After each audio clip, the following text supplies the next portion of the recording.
All right, I'm here with Danielle Perkins, who on February 2nd is going to be fighting Claressa Shields at Dort Financial Center. Danielle, thank you so much for joining us today. Oh, absolutely. I appreciate you having me. Well, when I was talking to you at your workout the other day, you were talking about how much this opportunity means to you. You said you cried tears of joy finding out that this was finally coming to fruition. Why does it mean that much? Well, I mean, the division prior to Claressa Shields coming up in the weight classes was pretty much non-existent. That no attention, and also, pretty much non-existent, if I'm going to be just quite frank. Well, and you also, for those who are not as familiar with you, you've had a pretty inspiring journey to your boxing career. Would you be able to share just a little bit of how you got to this point, as a boxer? So originally I'm a basketball player. I played at St. John's University, and then I went on to play professional overseas. I had a career-ending accident that caused a lot of damage, head fractures, dislocated shoulder, and I was paralyzed for a short period of time.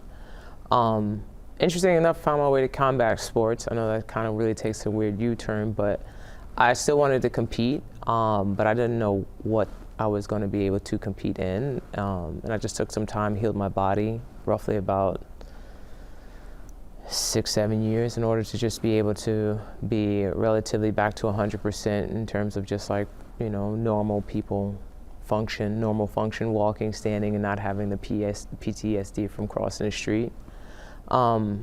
And then, I started my amateur career, which I always recommend people, to take part in when you want to start boxing. Don't skip steps.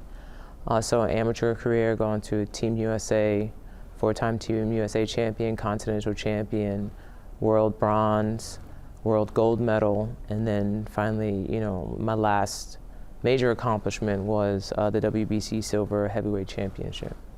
Well, and that was the next thing I was going to ask you. You have a little experience, not just fighting in Michigan, but winning belts in Michigan. What does it mean for you or how excited are you to be back here and competing in a state that you're pretty familiar with now at this point? I know most of my fights have actually been in Detroit. I'm not from Detroit, but I do feel like this is like oddly like a homecoming. I'm not from Flint. I know this is Claressa's hometown. I'm not trying to claim that, but I definitely feel comfortable here, and I enjoy Michigan. Do you feel like, if at all, you're kind of taking on a little bit of a villain role in this setting with Claressa fighting in her hometown, and you've taken on kind of the spoiler mindset, I guess? Oh no, people hate me. It's official now. I know for a fact. I told my coach I'm not going to spend much time on the internet because the internet's undefeated. You people are pretty brutal, but it's what it is. It's part of the game. But officially, I am hated by a lot of people because they love Claressa so much.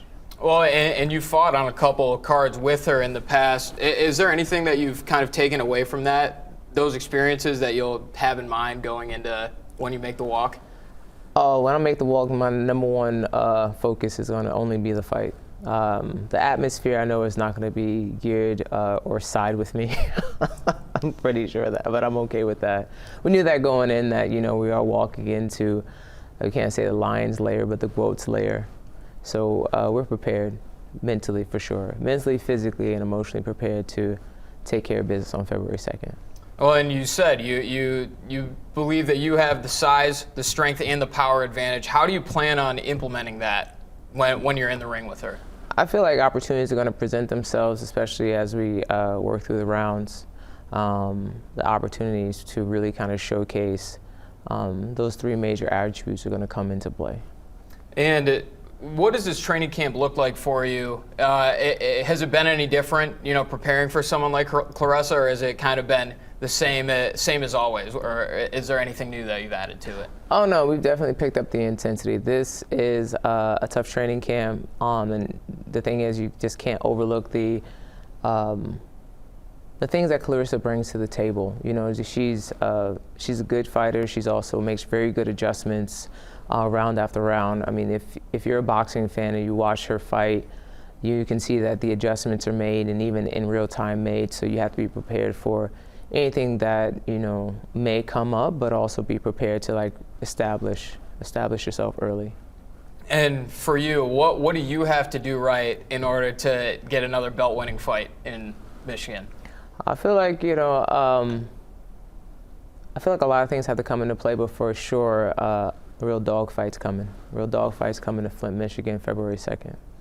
And then the last thing I was going to ask is a little bit of a fight promo. Why should people buy tickets and show up at Dort Financial Center? Well, there's no other reason not to show up on February 2nd. It's Flint, and your homegirl's fighting, and she's fighting Danielle Perkins, who's a real problem. It'll be a little bit different. I think I pose a significant different kind of challenge than she's had in the past.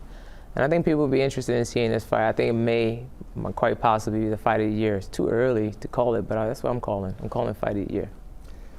From Danielle Perkins herself, she'll be at Dort Financial Center February 2nd. Thank you so much for joining us today. Oh, you're welcome. Thank you so much for having me.